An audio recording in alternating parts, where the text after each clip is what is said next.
갑자기 에스겔의 그 머리카락을 그냥 붙잡고 이 사람이 자식아 이리 와라 해가지고 그냥 갑자기 순간 이동해가지고 예루살렘으로 데려가셨잖아요. 원래 에스겔이 어디에 있었습니까? 예? 원래는 에스겔이 지금 막 그 따지러 온 장로님들 그건 어디 있는 거예요 지금? 바벨론이잖아요. 바벨론 포로로 잡혀가 있는 상태에서 그 포로로 잡혀간 장로님들이 씩씩거리면서 와가지고 우리가 도대체 뭘 잘못했길래 이렇게 포로로 잡혀오게 했는지 당신이 섬기는 하나님께 좀 여쭤보고 우리한테 얘기 좀 해달라 그러면서 따지러 왔잖아요. 그러니까 하나님이 그냥 갑자기 에스겔의 그 영혼을 쑥 빼가지고 그 머리카락을 머리채를 휘어잡고 다니면서 이거 봐라 예루살렘 데려가가지고 너희들이 지금 이따위 짓을 하고 있잖아. 그래서 포로로 잡혀온 거야 이것들아.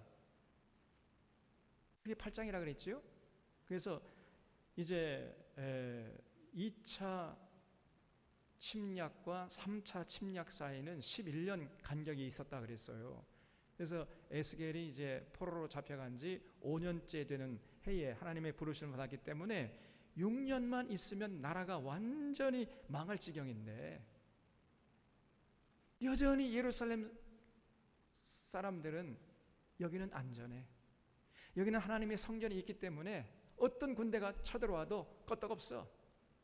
그러면서 이 거짓 선지자들의 말에 휘둘리면서 자기 길을 돌아보려고 하질 않고 하나님의 그 경고를 무시했단 말이죠. 아 여기는 괜찮아. 그러면서 이제 아이고 하나님이 이제 우리 못 볼 거야. 그래서 뭐 온갖 그 장로님들 70명 다 모여가지고 그 방 안에 어두운 음침한 곳에 이렇게 모여가지고 온갖 우상 숭배하는 걸 하나님이 다 보여줬잖아요. 이거 봐라. 너희들이 이런 짓을 했기 때문에 지금 바벨 포로로 잡혀온 거야. 봤으면 빨리 가서 알려줘라. 그게 8장이라 그랬잖아요. 그리고 9장에서는 그러한 예루살렘 거민들의 타락상을 바라보면서 슬피 우는 그런 사람들이 있었단 말이에요. 그러니까 전부 다 타락한 게 아니고 숨어서 숨죽여가면서 저렇게 신앙생활하고 저렇게 살면 안 되는데 그럼 하나님이 분노하시는데 그러면서 우리라도 나라도 깨끗하게 올곧게 신앙생활을 해야 되겠다 하고 그 세속의 흐름에 몸을 맡기지 않는 사람들이 있었단 말이에요. 그 사람들까지도 한꺼번에 도매금에 그냥 쓸어버리면 하나님의 공의로우심이 훼손되잖아요. 그래서 그 잔해하는 기계를 가진 천사를 보내기 전에 서기관 먹물을 찬 천사를 먼저 보내가지고 그렇게 슬피 울면서 그 가슴을 치면서 이 나라와 민족을 위해서 또 자신들의 교회를 위해서 또 자신 삶을 위해서 그 기도하는 그러한 올곧은 성도들 머리에 뭘 치라고 그랬어요? 먹물 치라고 그랬어요. 먹물. 그래서 그 먹물 이마에 먹물 표를 받은 이런 성도들은 이렇게 숨겨주시고 그리고 이제 잔해하는 기계를 가진 천사들을 전지시켜가지고 한 명도 남기지 말고 다 도륙해라. 근데 어디서부터 시작하라고 그랬어요? 성소에서부터 시작해라. 성소에서부터. 목사들부터 장로들부터 처단하라. 무슨 얘기잖아요. 교회 지도자들부터 처단하라. 이것이 이제 9장이에요. 그래서 여러분 우리가 이왕 교회 중직이 되고 지도자가 되고 목사 장로가 됐으면 제대로 해야 돼. 제대로. 사람들이 다 이렇게 하니까 이렇게 해도 되겠지. 아닙니다. 하나님 앞에 서서 이게 정말 올바른 것인가 끊임없이 검증하고 해서 아무리 1000만인이 다 그렇게 한다 할지라도 하나님 말씀에 위배되면 우리는 그렇게 하지 않겠다. 이렇게 나가야 됩니다, 여러분. 그냥 몰려다니고 이게 분위기 휩쓸려 가지고 이거 어리석은 사람이에요. 어리석은 사람. 그래서 여러분 교회 직분이라는 것은 잘 감당하면 굉장한 복이지만 잘못 감당하면 이것처럼 큰 저주가 없다고 말이에요. 둘 중에 하나입니다. 뭐 어정쩡한 상태가 있을 수가 없어요. 이것이냐 저것이냐, 복이냐 저주냐, 저주냐 복이냐, 둘 중에 하나예요. 근데 교회 직분을 맡아가지고 정말 이 복된 자들이 많지 않아요. 오히려 그 직분 때문에 망하는 사람들이 많습니다. 정말 조심해야 돼요.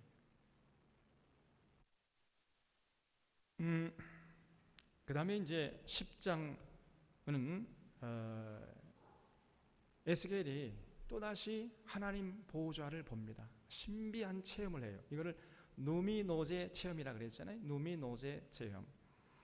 그래서 에스겔서 1장에서 하나님의 보호자를 본 그 내용을 기록하고 있는데 10장에서 다시 한번 에스겔이 하나님의 보호자를 봐요. 그리고 이제 자기가 본 것을 그대로 묘사하고 있는 내용으로 되어 있습니다. 10장이에요. 그리고 11장에서는 너무나 그 8장에서 본 것처럼 예루살렘 사람들이 그렇게 하나님을 무시하고 하나님 조롱하고 하나님 말씀 거부하고 그리고 우상 숭배하고 이제 하나님 우리를 버렸으니까 마음 놓고 우상 숭배하자 이따위 짓을 하니까 하나님이요 더 이상 견디질 못하시고 떠나버리십니다. 예루살렘 그 성전과 예루살렘 성을 떠나버리세요. 여러분 이걸 다른 말로 표현하면 하나님이 촛대로 옮긴다는 거죠. 촛대. 아무리 외쳐도 돌이키려고 하질 않고 여전히 그 부패하고 타락하고 냄새나면요 그 거룩하신 하나님이 그것에 도저히 계실 수가 없는 거예요. 그래서 그냥 하나님이 떠나십니다. 그래서 하나님의 영광이 떠나시는 이런 모습을 보여줘요. 그래서 당시 예루살렘에는 하나님이 계시질 않았어요. 근데 거짓 선지자들은 우리 예레미야를 통해서 봤잖아요. 여기는 예루살렘 성전이 서 있으니까 이게 의리한 멋진 이 예배당이 딱 서 있으니까 여기는 하나님이 계시는 거야. 그러므로 어떤 군대가 쳐들어와도 여기는 안전해. 그래가지고 당시에 제사장들, 서기관들 이런 사람들이 성소에 몽창 모여 있었잖아요. 성소에 몽창 모여 있다가 성소에서 바벨론 군인들의 칼에 맞아 다 죽어버렸어요. 그걸 예레미야에서 우리가 봤잖아요.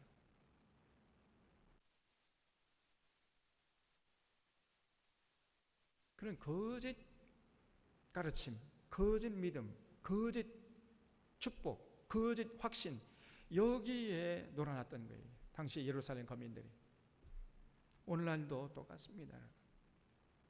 그래서 신앙생활 할 바에는 우리가 제대로 정통으로 해야 된다. 그래서 이 11장에서는 이제 하나님의 영광이 예루살렘 성전 한 바퀴 휙 돌고 예루살렘 성을 떠나가 버려요. 그런 모습을 에스겔이 보고 기록하고 있습니다.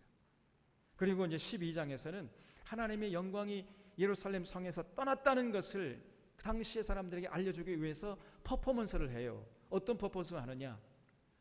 그 포로로 잡혀가는, 그래서 이삿짐을 다 이렇게 챙겨가지고 이사하는 행구를 다 이렇게 해서 그 술에 싣고 이제 이사하는 그러한 퍼포먼스를 통해서 하나님의 영광이 이 예루살렘 성에서 이사갔다, 떠나갔다 하는 것을 당시 사람들에게 외치고 있는 겁니다. 이것이 12장이에요. 그래서 이 8장, 9장, 10장, 11장, 12장은 같이 연결된 내용으로 되어 있다는 것을 이걸 알고 성경을 좀 읽을 수 있어야 됩니다. 자, 10장 1절 보겠습니다. 이에 내가 보니 그룹들 머리 위, 이 그룹이라는 것은 케루빔이라고 그랬지. 원래는 케루빔, 날개가 4개고 하나님을 수행하는, 하나님의 뜻을 받들어서 심부름하는 그런 역할을 감당하는 천사라 그랬어요. 하나님 보좌를 지키는 천사 중에는 2종류의 천사가 있다 그랬죠. 그래서 케루빔이라는 천사가 있고 세라핌이라는 천사가 있는데, 케루빔이라는 천사는 우리 성경에는 그룹이라고 번역을 해놨고 세라핌은 스랍이라고 번역을 해놨어요. 스랍. 그래서 케루빔은 날개가 4개고 하나님을 수행하는 역할을 감당하고, 세라핌이라는 천사는 날개가 6개. 그래서 이사야 선지자가 본 천사는 세라핌이었죠. 스랍. 날개 6개. 그래서 하나님 보좌를 향해서 찬양하는 이런 역할을 하는 천사고요. 에스겔이 봤던 천사는 케루빔, 그룹이라는 천사를 봐요. 날개가 4개라는 말이죠. 이 그룹들 머리 위 궁창에 남보석 같은 것이 나타나는데 그들 위에 보좌의 형상이 있는 것 같더라. 하나님이 가는 베옷을 입은 사람에게 말씀하여 이르시되, 이 가는 베옷을 입은 사람, 여기 9장에서 잔해하는 기계를 가진 천사를 잠깐 대기시켜 놓고 그 먹물을 찬, 서기관 먹물을 찬 천사, 그게 가는 베옷을 입은 천사라 말이죠. 그 사람을 이제 다시 불러가지고 말씀하셨다는 거죠. 하나님이 가는 베옷을 입은 사람에게 말씀하여 이르시되, 너는 그룹 밑에 있는 바퀴 사이로 들어가 그 속에서 숯불을 그 손에 가득히 움켜 가지고 성읍 위에 흩어라. 이 케루빔이라는 그 천사의 속에요, 숯불이 활활 타는 숯불이 있었단 말이죠. 그거를 가져다가 성읍 위에 흩으라 그랬습니다. 여러분, 뜨거운 불이 하늘에서 막 떨어지면 어떻게 되겠습니까? 여러분 머리 위에 숯불이 막 활활 타는 숯불이, 뻘겋게 단 숯불이 여러분 머리 위에 떨어지면 어떻게 되겠어요? 네? 시원하겠죠? 한번 맞아 보시겠습니까? 이게 굉장히 지금 벌써 무서운 내용이라는 걸 알 수 있죠? 이거는 심판의 내용이 벌써 불심판을 내릴 것이다, 그런 내용 아닙니까? 하심에 그가 내 목전에서 들어가더라. 그 사람이 들어갈 때에 그룹들은 성전 오른쪽에 서 있고 구름은 안뜰에 가득하며 여호와의 영광이 그룹에서 올라와 성전 문지방에 이르니, 우리 하나님의 영광이 그 케루빔 천사와 함께 이제 하고 있는 것을 볼 수 있습니다. 성전 물지방에 이르니 구름이 성전에 가득하며 여호와의 영화로운 광채가 뜰에 가득하였고, 그룹들의 날개 소리는 바깥 뜰까지 들리는데 전능하신 하나님이 말씀하시는 음성 같더라. 하나님이 가는 베옷을 입은 자에게 명령하시기를 바퀴 사이 곧 그룹들 사이에서 불을 가져가라 하셨으므로 그가 들어가 바퀴 옆에 섬에 그 그룹들 사이에서 손을 내밀어 그 그룹들 사이에 있는 불을 집어 가는 베옷을 입은 자의 손에 주매 그가 받아가지고 나가는데 그룹들의 날개 밑에 사람의 손 같은 것이 나타나더라. 아주 신비한 체험을 한 거예요. 여러분, 이 머릿속으로 이 내용이 그려집니까? 이 케루빔이라는 천사 속에서 막 손이 나오더니요, 불을 막 집어주는 거예요. 그래서 그 불을 가는 베옷을 입은 사람이 손에 받아가지고 이제 밖으로 나간단 말이에요. 뜨거운 막 그 벌겋게 단 숯불, 그 불을 받아가지고 지금 나가고 있어요. 그리고 그 그룹들, 그 케루빔의 모습에서 손이, 사람 같은 손이 나타났단 말이에요. 사람의 손 같은 것이. 9절에 내가 보니 그룹들 곁에 4바퀴가 있는데 이 그룹 곁에도 한 바퀴가 있고 저 그룹 곁에도 한 바퀴가 있으며 그 바퀴 모양은 황옥 같으며 그 모양은 넷이 똑같은데 마치 바퀴 안에 바퀴가 있는 것 같으며 그룹들이 나아갈 때에는 사방으로 몸을 돌리지 아니하고 나아가되 몸을 돌리지 않고 그 머리 향한 곳으로 나가며, 그러니까 몸이 돌아가지 않고요, 쑥 갔다 그냥 자유자재로 동서남북으로 그렇게 다니는 케루빔 천사를 봤단 말이죠. 12절 그 온 몸과 등과 손과 날개와 바퀴 곧 4그룹의 바퀴의 둘레에 다 눈이 가득하더라. 그 바퀴에 눈이 가득해요. 내가 들으니 그 바퀴들을 도는 것이라 부르며 그룹들에게는 각기 4면이 있는데 첫째 면은 그룹의 얼굴이요, 둘째 면은 사람의 얼굴이요, 셋째는 사자의 얼굴이며 넷째는 독수리의 얼굴이더라. 첫째 면은 그룹의 얼굴이다. 여기 에스겔서 1장 10절 한번 보겠습니다. 에스겔서 1장 10절.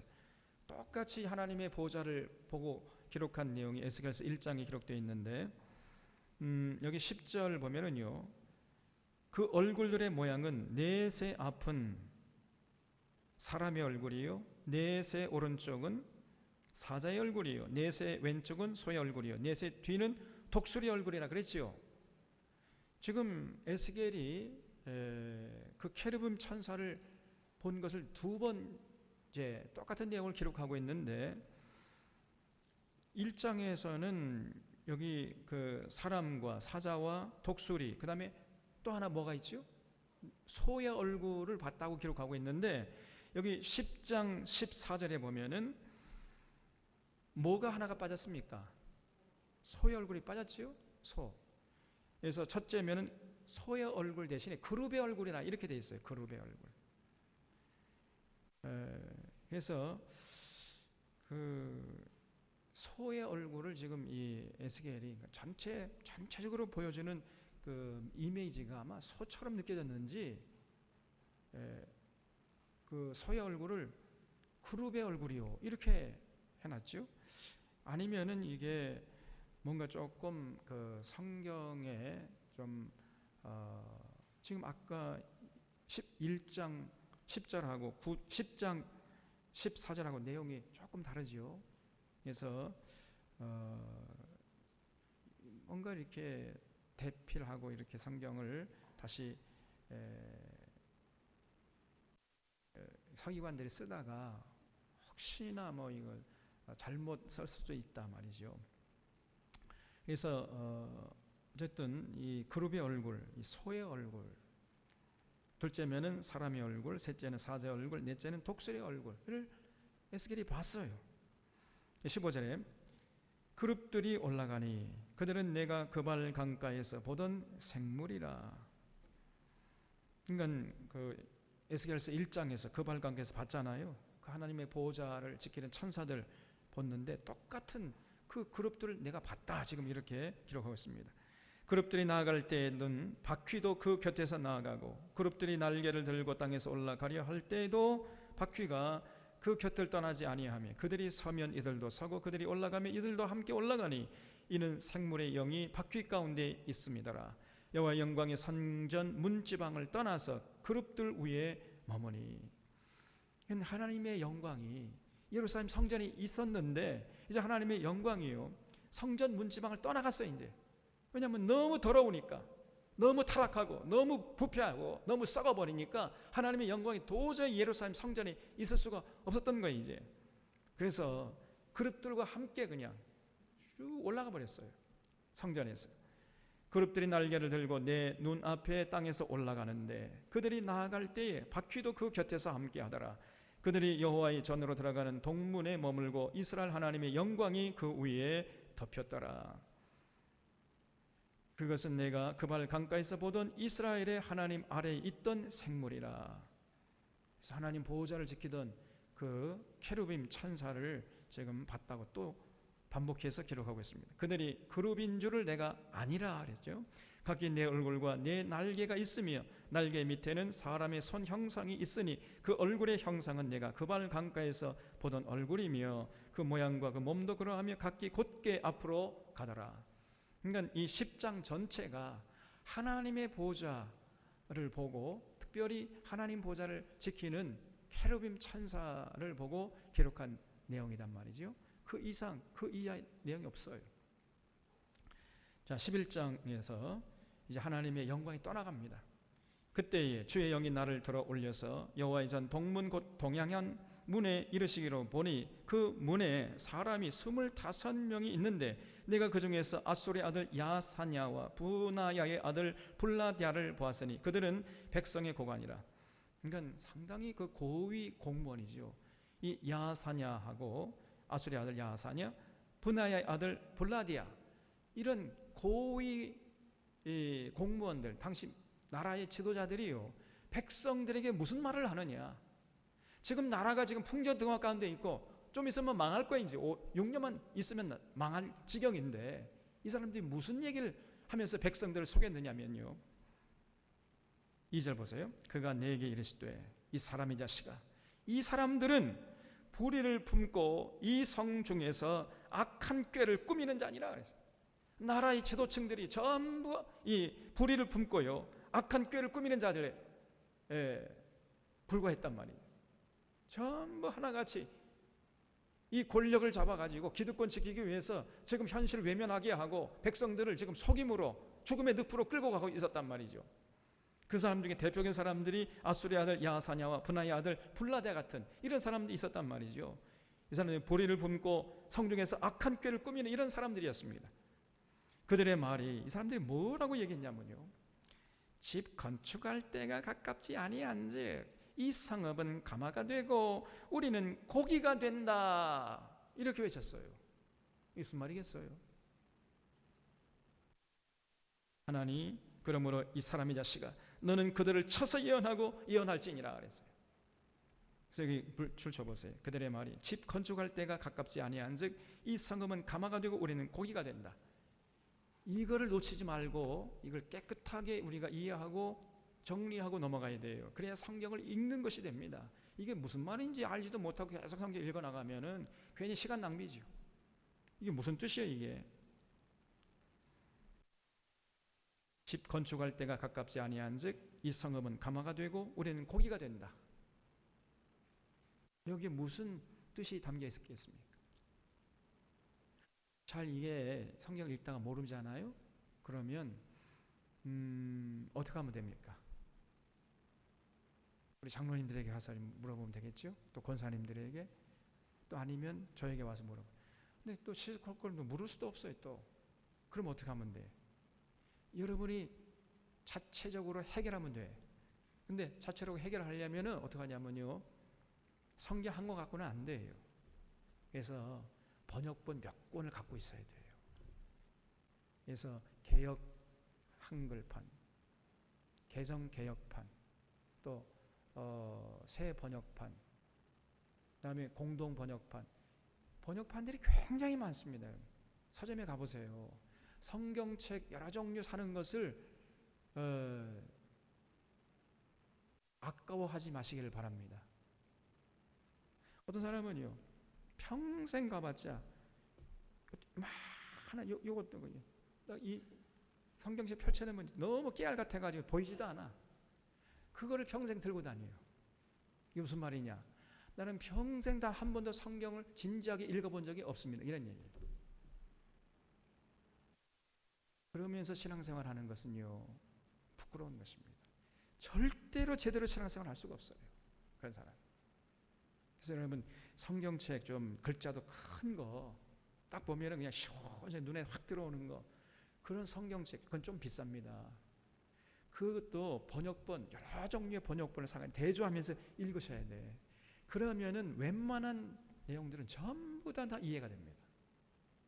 따로 무슨 주석책 이런 거 필요 없습니다.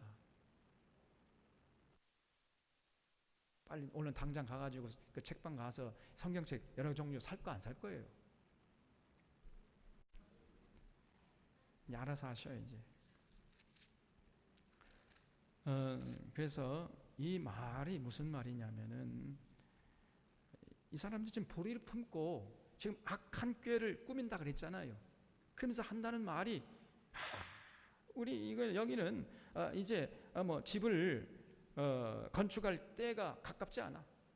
다시 말해, 이 집 건축할 필요 없어. 아직 집을 건축하려면 멀었어. 왜냐? 이 성읍이 가마가 되고 우리는 그 안에 담겨진 고기가 되니까 걱정 없다, 끄떡없다, 이런 얘기. 그럼 이게 무슨 말이겠어요? 그렇죠. 안전하다. 예루살렘 성이 있잖아. 예루살렘 성은 우리에게 가마 같은 존재야. 이 성벽을 그냥 가마처럼 튼튼해가지고 우린 그 안에 들어있는, 가마 속에 들어있는 고기니까 어떤 이방 군대가 쳐들어와도 끄떡없어. 우리는 안전해. 그러니까 집 지을 필요가 있어요, 없어요? 집 지을 필요가 없다, 그 말이죠. 그걸 우리 예레미야서에서 봤잖아요. 예레미야 당시에 이 거짓 선자들이 여러분 여기는 안전합니다. 여기는 예루살렘 성벽이 있고 또 그 안에 성전이 있기 때문에 여기 하나님이 계시기 때문에 어떤 군대가 쳐들어와도 여기만큼은 안전합니다. 아멘 할렐루야. 그 말에 그냥 껌뻑 쏘간 거예요. 지금 이 야사냐하고 블라디아가 그런 예레미야 당시에 거짓 선자들 같이 똑같은 얘기를 하고 있는 겁니다. 지금 두 번이나 바벨론 군대가 쳐들어왔어요. 이제 좀 있으면 세 번째 쳐들어올 지금 태세인데, 그럼에도 불구하고 여전히 그 당시에 고위 공무원들이 여러분 이 예루살렘 성이 견고하게 서 있지 않습니까? 예루살렘 성이 우리에게 가마 같은 그런 역할을 해줄 겁니다. 그리고 우리는 그 가마 속에 들어있는 고기 같아가지고 우리는 안전합니다, 여러분. 그러니 안심하시고 마음 놓고 우상 숭배하십시오. 이렇게 나온 거죠. 거짓 평화를 외쳐댔던 것입니다. 그냥 열심히 예배드리고 열심히 기도하고 열심히 헌금 바치고 그러면 하나님이 여러분 함께 하십니다. 모든 사람들은 다 여러분 버린다 할지라도 절대로 우리 주님은 여러분 버리지 아니하실 것입니다. 아멘 할렐루야. 이렇게 설교했던 거예요. 똑같잖아요, 지금 한국교회하고.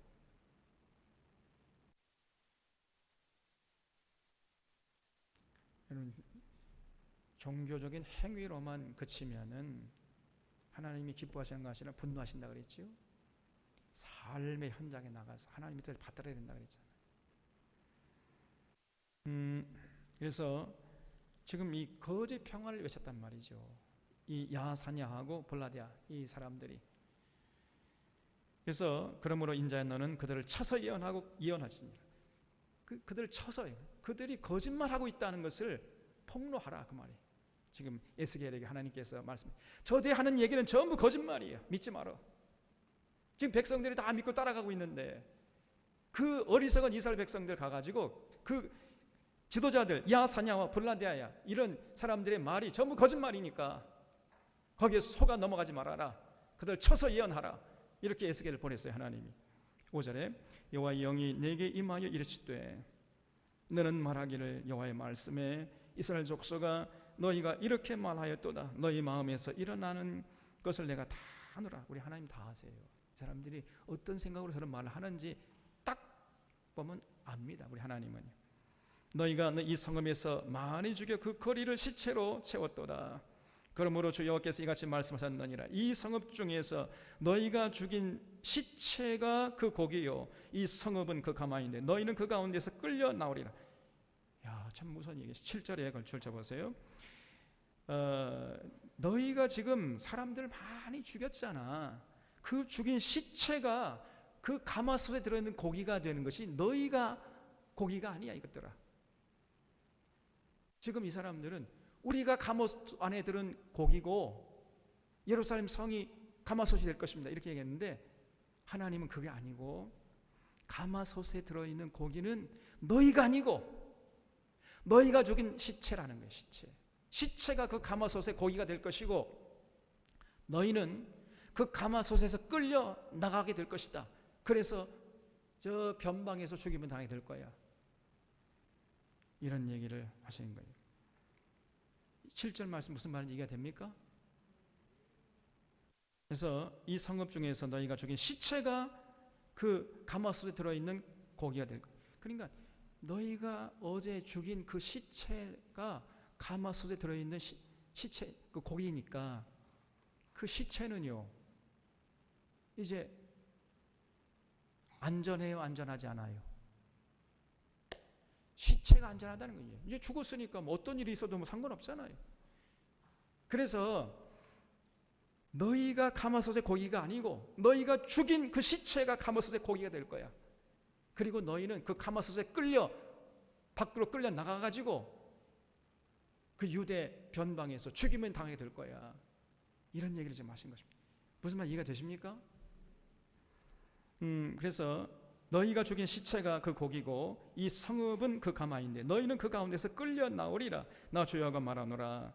너희가 칼을 두려워하나니 내가 칼로 너희에게 이르게 하고 너희를 그 성읍 가운데서 끌어내어 타국인의 손에 넘겨 너희에게 벌을 내리리니 너희가 칼에 엎드러질 것이라. 내가 이스라엘 변경에서 너희를 심판하리니 너희는 내가 여호와인 줄 알리라. 이 성읍은 너희 가마가 되지 아니하고 너희는 그 가운데 고기가 되지 아니할지라. 내가 너희를 이스라엘 변경에서 심판하리라 그랬지요. 그러니까 이 거짓 선지자들이 여러분 예루살렘 성전이 있고 성벽이 있기 때문에 여기는 안전합니다. 우리는 가마솥에 있는 고기처럼 안전합니다. 이렇게 거짓말로 백성들을 속이니까 그게 아니고, 가마솥의 고기는 어젯밤에 너희들이 죽인 그 시체들이 될 것이고 너희는 더 이상 가마솥의 고기가 되지 않고 끌려나가가지고 변방에서 죽이면 당하게 될 거야. 알간 모르간 이렇게 말씀하신 거예요. 그래서 이 성읍이 너희에게 가마가 되지 않아요. 절대로 예루살렘 성에 있다고 해서 안전하지 않다는 거예요. 너희는 끌려나갈 거야. 그래서 죽임을 당할 거야. 무슨 얘기지요? 그래서 12절에 너희는 내가 여호와인 줄 알리라. 너희가 내 율례를 행치. 그러면 왜 이렇게 이스라엘 백성들이 하나님의 심판을 받았느냐, 하나님의 저주를 받은 이유가 뭐냐면요, 너희가 뭘 안 하겠다고? 율례를 행치 않은 거예요. 율례. 이것이 결정적인 원인이었습니다. 규례를 지키지 아니하고 너희 사방에 있는 이방인의 규례대로 행했기 때문에 이런 꼴을 당한다는 것입니다. 다시 말해서 이 사람들이 제가 누차 말씀드린 대로 종교적인 행위를 등한히 했기 때문에 하나님의 저주를 받은 것이 아니고, 삶의 현장에서 종교적인 행위는 열심히 했어요. 열심히 예배드리고 열심히 기도하고 찬양도 많이 하고 헌금도 많이 갖다 바치고 이런 행위는 많이 했는데, 실제적으로 삶의 현장에 나가서 하나님의 율례와 규례와 법도를 따라 사는 삶은 하지 않았단 말이에요. 그냥 종교 행위에 그치고 말았어요. 종교 행위가 삶의 현장까지 연결되지 않았던 겁니다. 그러니까 신앙과 삶이 유리되었단 말이죠. 그냥 주일날 하나님을 찬양하고 6일 동안에는 그냥 지 멋대로 살아가. 삶과 믿음이 일치가 되지 않은 것입니다. 그래서 하나님은 분노하셨단 말이죠. 너희가 내 율례를 행치 아니하고 규례를 지키지 아니하고 너희 사방인은 이방인의 규례대로 행해버렸어요. 그러니까 하나님이 신에서 언약 체결했잖아요. 그래서 왕이 되면, 권력 잡으면은 군사를 많이 키우지 말아라. 또 은금을 많이 쌓아두지 말아라. 또 여자를 가까이 많이 두지 말아라. 그래서 권력을 가지고 네 뱃속 챙기는데 혈안되지 말고 국민들, 백성들 섬기는데 거기에 헌신해라. 이렇게 말씀했잖아요. 또 제사장이 되면은 뇌물 받지 말아라. 하나님 말씀을 딱 부러지고 온전하게 전하는데 최선을 다해라. 재판장이 되면은 절대로 재판 뇌물 갖다 바치는 사람은 죄 없다 하고 갖다 바치지 않으면 죄 있다 하고 막 이렇게 하지 말고, 절대 뇌물 받지 말고 공정하게 재판을 진행해라. 또 상인들은 거짓 저울, 거짓 되를 쓰지 말아라. 정직하게 성실하게 그렇게 장사해라. 그렇게 하나님이 다 말씀했잖아요. 너희 이거 지킬래 안 지킬래? 지키면 내가 복을 줄 것이고 안 지키면 내가 저주할 거야. 이렇게 하나님이 요구하시니까 우리가 하나님 말씀하신 대로 하나님의 율례와 규례와 법도를 따라 살겠습니다. 이렇게 철석까지 약속했잖아요. 그래놓고는 안 지키는 거예요. 그리고 주일날 와서는 또 하나님 사랑합니다 하고 그냥 제사 드리고 제물 바치고 그냥 찬양하고 헌금 바치고 그랬단 말이에요. 그러니까 하나님이 이사야에서 그랬죠. 너희들이 드리는 그 제물 내가 절대 받지 않겠다. 누가 너희들의 제물을 가져오라고 했느냐?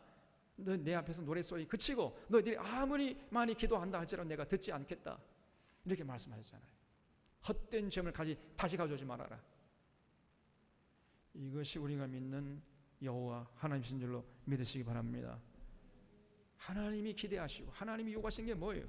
우리의 삶의 삶, 우리의 삶의 현장에서 하나님의 규례와 법도와 율례를 지켜 행하라. 옳은 행실을 하나님이 요구하시는 겁니다.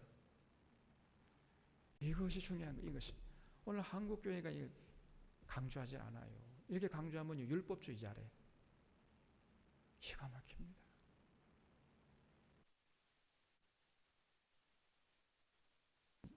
그렇게 율법주의자라고 말하는 사람이 율법 폐기론 이단입니다. 여러분, 율법 폐기론자들이.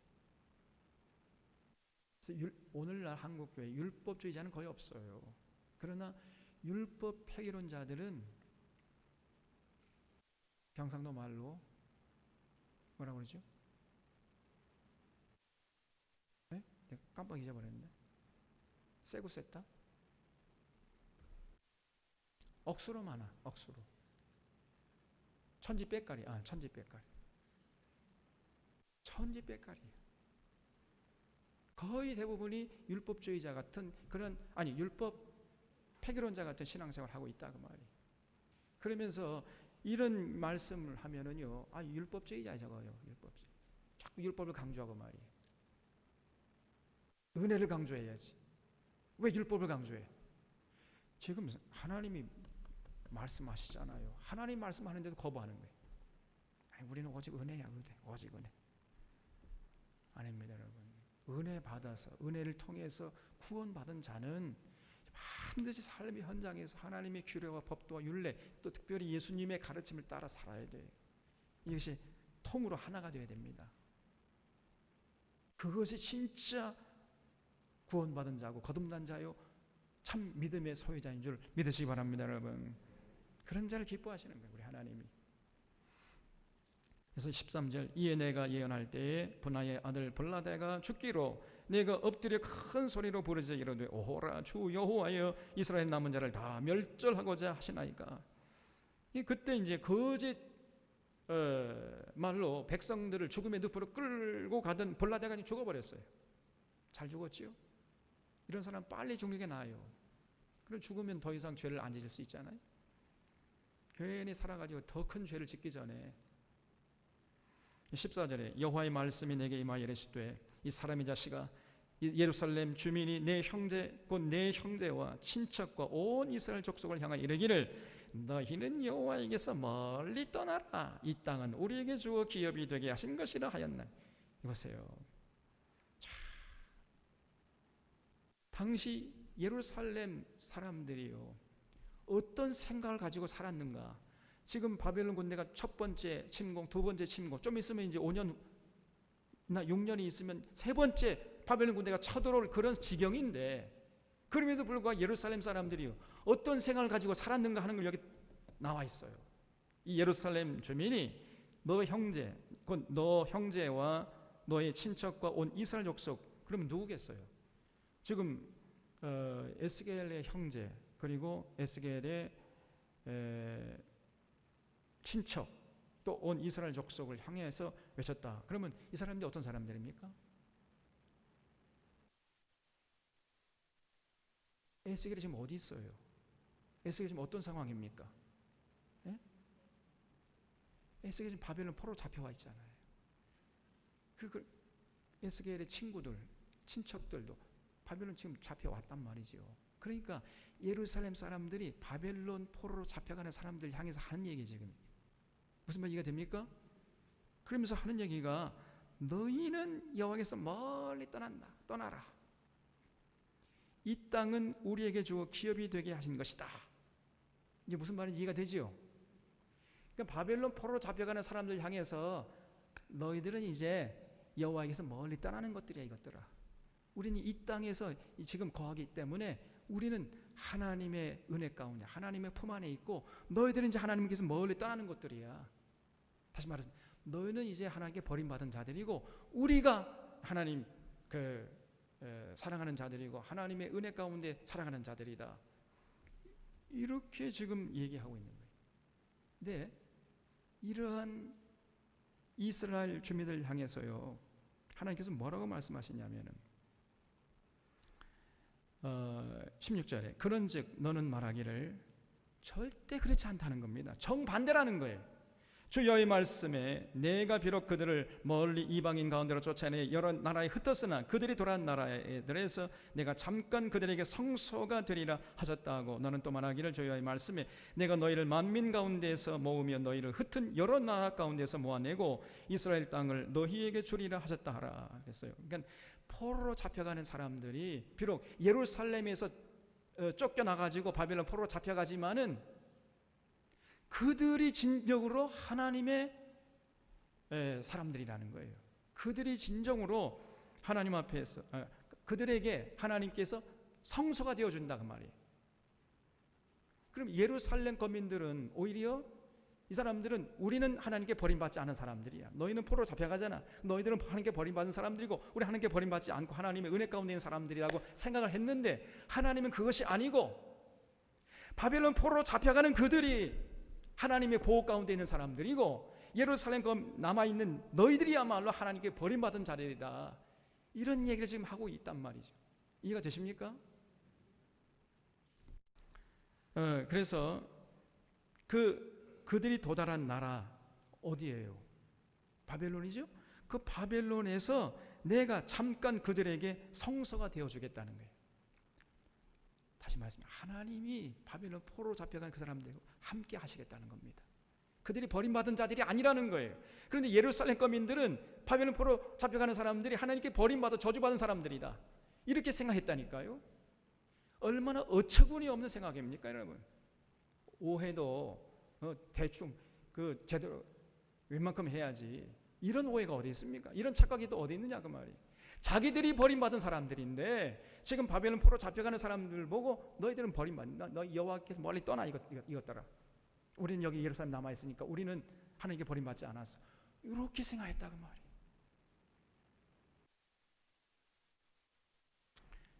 그래서 여기 18절에 그들이 이제 하나님 함께 하시는 바벨론 포로 잡혀가는 그들이 그리로 가서 그 가운데 모든 미운 물건과 모든 가증한 것을 제거해 버리지라.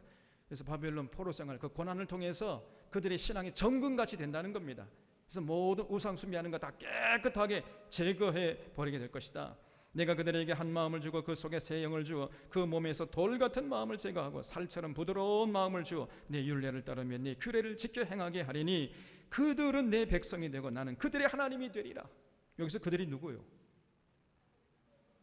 바벨론 포로 잡혀가는 사람들. 이 바벨론 포로 잡혀가는 사람들이 당장에는요 버림받은 사람 같고 저주받은 사람 같이 보였고 또 실제로 예루살렘 사람들이 그렇게 생각했는데 그것이 아니라는 거예요. 진짜 그들이야말로 하나님께 복받은 자들이고 하나님의 백성이 된다는 거예요. 장차. 그리고 예루살렘에 남아있는 이 사람들이야말로 진짜 버림받은 자들이고 그 사람들이야말로 저주받은 사람들이다. 그 얘기를 하고 있는 거예요 지금. 그래서 21절 보세요. 그러나 미운 것과 가증한 것을 마음으로 따르는 자는 이게 누구요? 이게 한마디로 말하면 다른 말로 표현하면 예루살렘에 포로로 잡혀가지 않고 남아있는 사람들. 그 사람들이야말로 여전히 그 예루살렘 남아있으니까 예루살렘에서 뭐 하겠습니까? 여전히 이제 마음 놓고 우상 숭배하겠죠. 거짓 선자들의 거짓 평화를 마음에 새기면서 야 여기는 안전하다. 그래 마음 놓고 우상 숭배하자. 그래서 미운 것과 가증한 것을 마음으로부터 따르는 자는 내가 그 행위대로 그 머리에 갚으리나 나 주 여호와의 말이니라. 그래서 여기 21절에 미운 것과 가증한 것을 마음으로 따르는 자가 누구냐? 예루살렘에서 바벨론 포로 잡혀가지 않고 남아있는 사람들. 그 사람들이야말로 하나님께 버림받은 자들이라는 거예요. 여기 이 11장 내용이 조금 어려워요. 이걸 정확하게 읽고 이해를 하셔야 됩니다. 지금 예루살렘 사람들이요 얼마나 어리석은 사람들이냐. 상황 판단을 완전히 거꾸로 하고 있어요. 자기들이 저주받은 사람들인데 지금 바벨론 포로 잡혀가는 사람들 너희들 여호와에게서 이제 멀리 떠나는 것들이야. 너희들 버림받는 저주받은 것들이야. 오히려 그 사람들이 하나님 사랑하는 자들이고 하나님 함께 하시는 사람들인데 그리고 자기들이 버림받은 사람인데 그렇게 생각했다고 말이죠. 여러분 그런 경우가 얼마나 많습니까? 착각도 유분수지.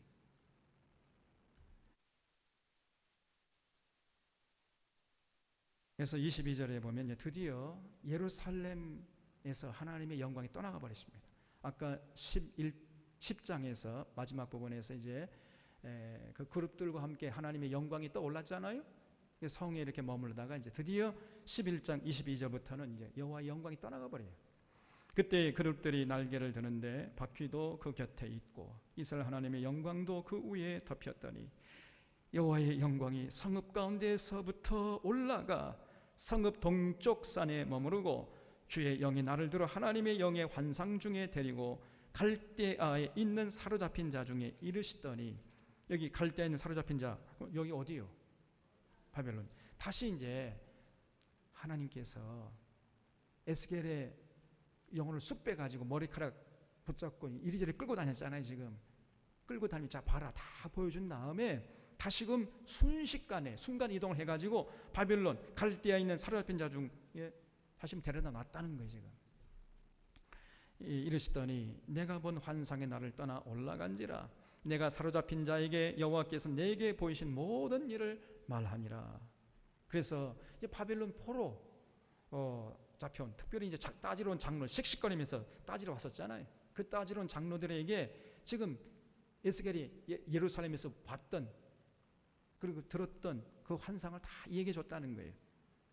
12장 1절 또 여호와의 말씀이 내게 임하여 이르시되 이 사람의 자식아 네가 반역하는 족속 중에 거하는 도다. 패역한 족속, 반역하는 족속이, 그들은 볼 눈이 있어도 보지 아니하고 들을 귀가 있어도 듣지 아니하나니 그들은 반역하는 족속임이라 그랬어요. 여러분, 두 눈이 있으면 뭐합니까? 볼 것을 봐야 진짜 그 눈이 제 역할을 하는 거 아니에요? 두 눈은 멀고 이렇게 뜨고 있는데 봐야 할 것을 보지 못해. 그리고 이런 사람들 우리가 뭐라 하냐면요, 눈뜬 장님이라 그래. 눈은 떠 있어요. 눈은 떠 있는데 봐야 할 것을 전혀 못 봐요. 볼 눈이 있어도 보지 아니하고 또 귀는 잘 듣습니다. 근데 듣지 말아야 할 것은 또 잘 들어. 근데 들어야 할 것은 전혀 못 들어. 이런 사람을 뭐라고 그러죠? 이 귀머거리, 이 사람들이 진짜 귀머거리야. 정말 들어야 할 것을 들어야 되는데 이 귀를 가지고요 오히려 들을 필요가 없고 듣지 말아야 할 건 또 잘 듣는다니까요. 어떻게? 남 뒤에서 험담하고 뭐 이렇게 지적하고 막 비판하고 막 여기지 말라고 이런 것들은 잘 들어요. 근데 정작 들어야 할 하나님의 말씀 잘 못 들어. 영적인 장님이죠. 영적인 귀머거리. 여러분, 이 육신의 눈이 떠 있고 육신의 귀가 들린다 할지라도 영적인 장님, 영적 귀머리가 많아요. 그럼 곤란합니다. 볼 눈이 있어도 보지 아니하고 들을 귀가 있어도 듣지 아니하나니 그들은 반역하는 족속이. 이들이 왜 반역하는 족속이 되는가? 다 영적인 장님, 영적인 귀머거리였기 때문에. 전혀요. 아무리 진리를 말해줘도 보지 못하고 못 듣습니다. 그런 사람들이 많아요. 여러분, 의외로 그런 사람들이 많습니다. 자기 생각에 다 갇혀가지고 전혀 하나님의 말씀 못 보고 못 듣습니다.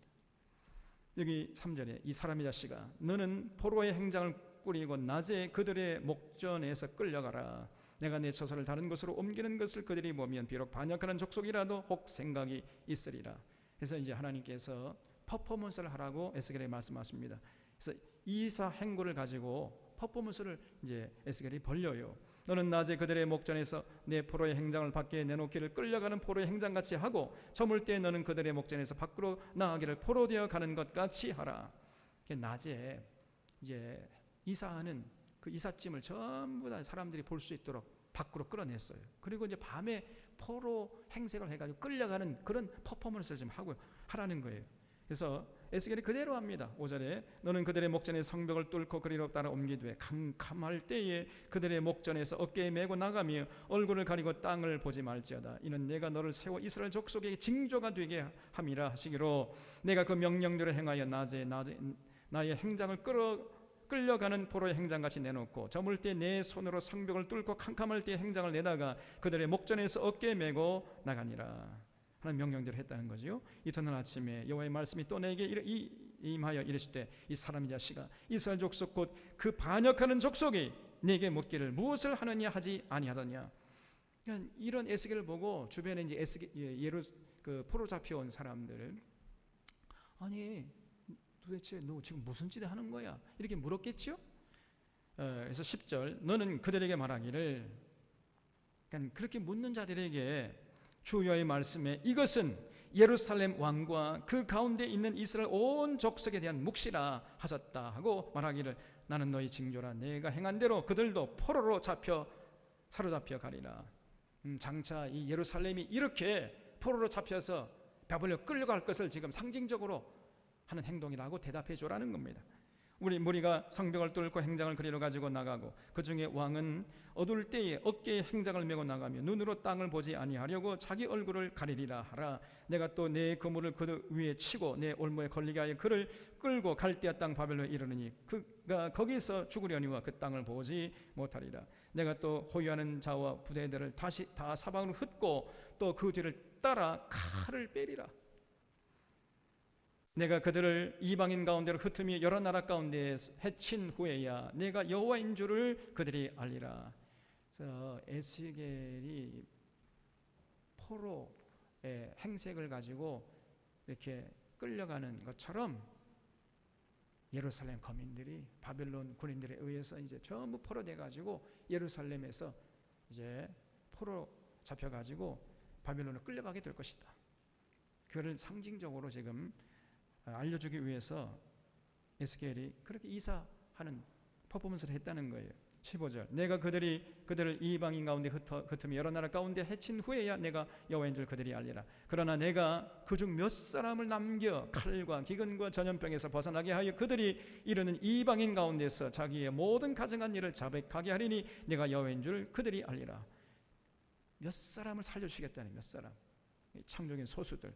17절 여호와의 말씀이 또 내게 임하여 이르실 때 이 사람의 자식아 너는 떨면서 네 음식을 먹고 놀라고 근심하면서 네 물을 마시며 이 땅 백성에게 말하되 주 여호와께서 예루살렘 주민과 이스라엘 땅에 대하여 이르시기를 그들이 근심하면서 그 음식을 먹으며 놀라면서 그 물을 마실 것은 이 땅 모든 주민의 포악으로 말미암아 땅에 가득한 것이 황폐하게 됨이라. 그래서 결국은요 이 예루살렘 거민들이 하나님 말씀 저버리고 우상 숭배에 빠르고 하나님의 율례와 법도와 명령을 다 저버리고 거짓 선지자들의 말을 따르니까 어쩔 수 없이 그들의 삶이 포악하게 됐어요. 포악. 그래서 살인자들이 가득한 성읍이 되었습니다. 평화의 도성이 아니에요. 결국은 그래서 그 포악으로 말미암아 이런 하나님의 저주가 땅에 가득하게 되고 예루살렘 성이 황폐하게 될 것이다. 사람이 거주하는 성읍들이 황폐하게 되며 땅이 적막하리니 내가 여호와인 줄을 너희가 알리라 하셨다. 여호와의 말씀이 또 내게 임하여 이르실 때 이 사람의 자식아 이스라엘 땅에서 이르기를 날이 더디고 모든 묵시가 사라지리라 하는 너희의 이 속담이 어찌 됨이냐 그래서 그걸 줄쳐보세요. 지금 참 기가 막히고 코가 막힙니다. 여러분 지금 이적이 돼서도 여전히 깨닫지 못하고 이 사람들이 뭐라고 얘기하냐면요 날이 더디요. 그리고 모든 묵시는 이제 사라지게 될 거야. 이게 무슨 말이겠어요?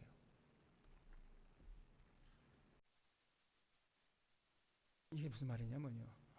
아무리 세월이 흘러도 저 에스겔이 외친 그런 묵시, 환상, 계시 하나도 이루어지지 않을 거예요. 괜찮아. 저건 괜히 우리 위협하는 것이지 진짜 실천이 안 돼. 현실이 안 될 거야. 날이 더딘다. 이 날이 무슨 날이겠어요? 이 날이 무슨 날이에요? 하나님의 복된 날입니까? 하나님의 심판의 날입니까? 심판. 하나님의 심판의 날이 아직 멀었다는 거예요. 날이 그 더디요. 하나님의 심판의 날 아직 멀었어. 저 에스겔이 말하는 거 뭐 그렇게 귀담아 들을 필요 없어. 그리고 모든 묵시가 이제 사라질 거야. 다시 말씀드리면 저기 하나님 심판을 경고하는 이런 묵시나 계시 그 전부 다 헛된 것이고 근거가 없는 것이고 현실이 안 되니까 걱정하지 말라는 겁니다. 그러면서 이제 이 땅은 안전하다. 그러면서 장밋빛 미래를 지금 제시하는 거예요. 아직까지 그런 사람들 많다.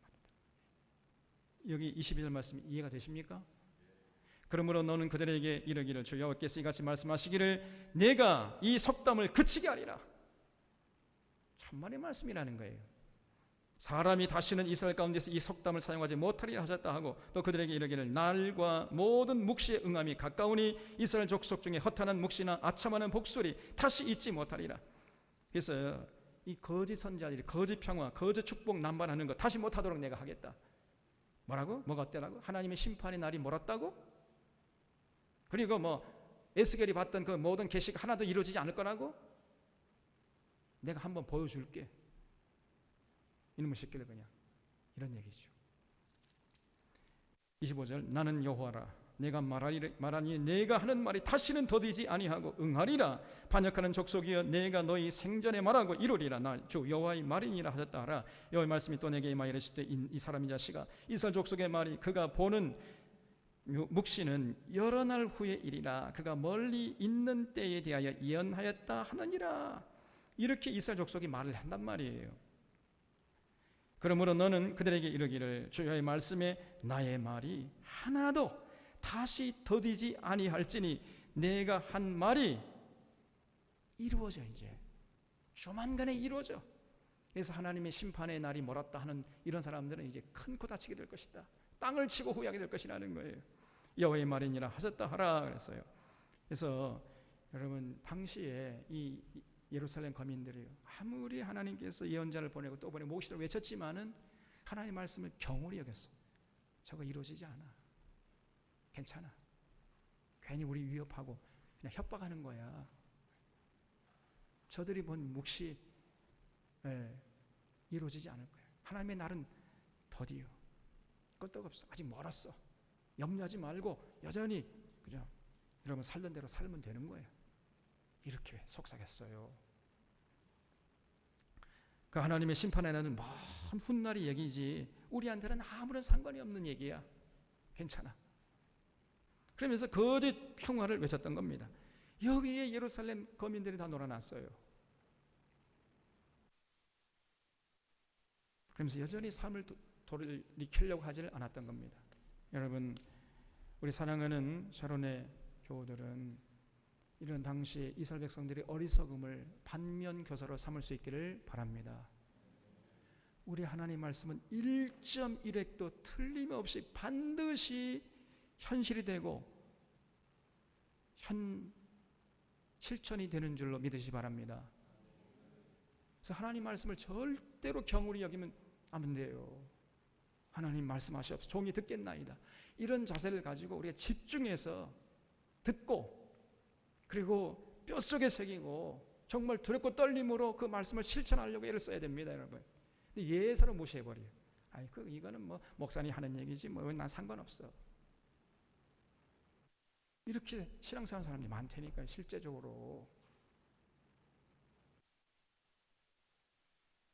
여러분 하나님께서 모세를 통해서 내가 너희들에게 생명길과 사망길을 뒀다 그랬지요. 그 생명길이 뭡니까? 항상 우리 앞에 두 갈래 길이 있다 그랬잖아요. 생명길이 뭐예요? 하나님 말씀을 듣고 실천하는 길이에요. 사망길은 뭐예요? 하나님 말씀을 듣기만 할 뿐 실천하지 않고 삶의 현장에 나가서는 어떻게 살아가요? 세상 가치관과 세상 그 가르침에 따라서 살아가는 그 길이 그 사망길이에요. 생명길과 사망길을 내가 너희 앞에 뒀다. 지금도 많은 사람들이 생명길을 택하지 않고 사망길을 택한다니까요. 다시 한번 말씀드립니다. 우리 사랑하는 샤론의 교우들은 말씀을 듣는 데서 그치는 것이 아니라 그걸 뼛속에 새기고 내 언행 심사 말 한마디라도 그 하나님 말씀에 입각해서 말하고 행동하고 판단하고 언행 심사를 하나님 말씀에 입각해서 순종해서 진실로 생명길에서 끝까지 승리할 수 있기를 주님의 이름으로 부탁을 드립니다, 여러분. 이건 우리가 해야 누가 해주는 게 아니에요. 하나님이 해주는 것도 아니고 제가 여러분을 해줄 수 있는 것도 아니고 여러분이 스스로 여러분을 선택하고 여러분이 책임지는 것이단 말이에요. 이걸 잊지 마세요. 그래서 하나님이 우리를 하나님의 형상대로 창조했다는 말이 그 말이에요. 판단할 수 있는 능력을 가진 존재로 하나님 우리를 창조했어요. 그래서 우리가 판단하고 우리가 선택하고 우리가 우리의 삶을 책임지는 것입니다. 이것이 신앙생활이에요. 그래서 생명길과 사망길 항상 두 갈래 길에서 우리가 선택하고 책임 우리가 져야 돼요. 그래서 우리 사랑하는 사랑하는 교우들은 이 과거 이스라엘 백성들은 언제나 사망길을 선택해요. 사망길. 그러지 말고 이 사람들이 선택한 그 정반대로 항상 생명길 선택해서 생명길에서 끝까지 승리해서 천국에서 다시 만날 수 있기를 주님의 이름으로 축원합니다. 기도하겠습니다.